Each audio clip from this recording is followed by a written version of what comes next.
All right, now that we've imported the photos, I would like to go over organizing the photographs. And this is going to be kind of a long video because I'm going to go into some detail about criteria that I use to organize the images. The first thing I'm going to go over is how you can look at the images. I'm still in the library module. I can make the thumbnails smaller or larger, and I like to, depends on the situation. Sometimes I might want to see a lot, sometimes I might want to see only a few. Now, if I want to look at one image at a time, I can change the view from the multiple view down here to a single view. And then I can use my arrow keys, or I can click on an image to move to it.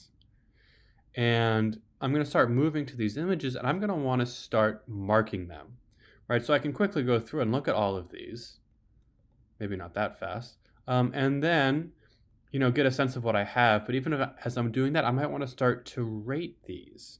And there's a couple of different ways that we can rate the images.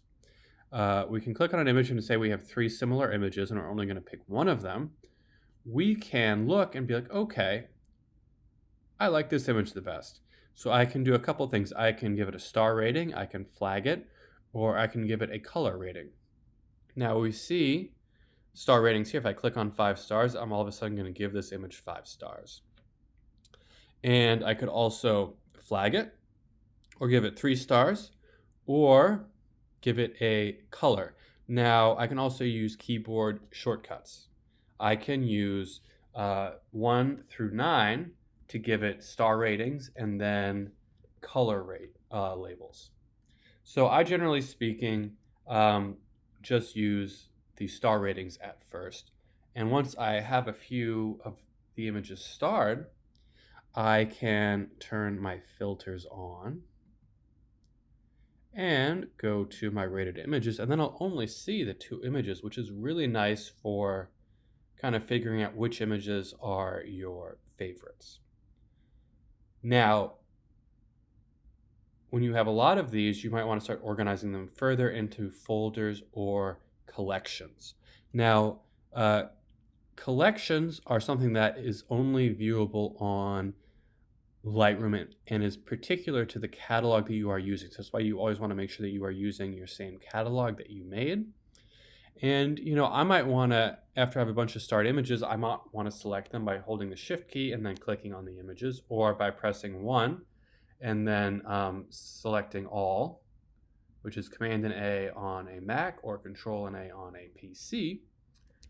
And once I have those, I can then create a collection, and I can call this Scavenger Hunt Selects. And then what's nice about this is I'm going to then have those 2 photos there, and I can, of course, come back to my main folder and be like, oh, wait a second, I also really like this image, and then simply drag it into that, and then I have 3 images. Now, collections are nice because they are ways to organize images that do not take up hard drive space. You're not making another folder on your hard drive or on your computer and copying an image. You're just referencing it. Now, so it's important to note when you're referencing images that if I was to go ahead and actually go to my computer and move this image on my computer rather than on Lightroom, Lightroom would lose track of it. So you have to make sure that once images are in a certain folder, that you keep them in that folder unless you kind of copy it or move it in Lightroom itself. So just be aware that if I was to go to my desktop, go to my hard drive, go to my demo, and then move out a photo to a different location, like I just did there, Lightroom may or may not be able to find it. And actually, it can't find it. You see there's a little exclamation point right here. Since I moved it without Lightroom's knowledge, I'd have to click on the exclamation point and then locate it. Now, I'm not going to do that because I'm just going to actually move it back on the hard drive. But just so you know, you have to be very careful about moving photographs.